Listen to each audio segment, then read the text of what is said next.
Let's make the Buttery Kraken from Kraken Rum.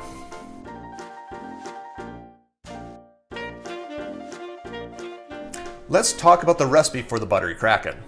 It's 1 part Kraken Black Spiced Rum and 1 part butterscotch schnapps with a splash of soda.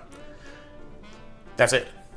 Note that they do not talk about what kind of glass. The picture does show a tulip, which is what I'm going to be using today, but how much beverage can I fit in this? I normally assume that 1 part is 1 ounce. So let's try that.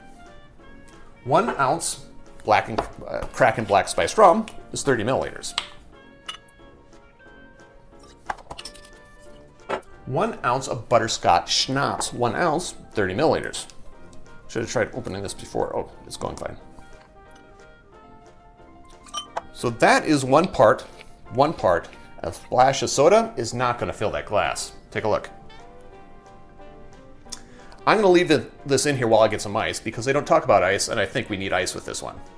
Now that I have some ice, I'm going to fill my glass with ice. And then the question is, will a splash of cola cover that? No, it won't.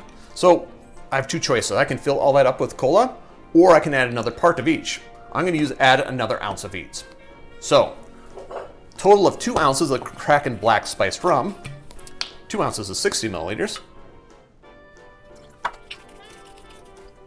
and another ounce of your butterscotch schnapps for 2 ounces total.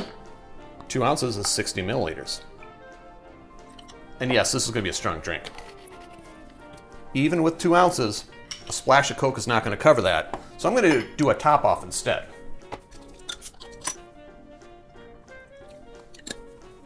And there you have it. Oh, garnish. They do not list a garnish. But they show a lime twist. I'm fresh out of limes, so this is it for me. And there you have it. The Buttery Kraken from Kraken Rum. Drink with good spirits.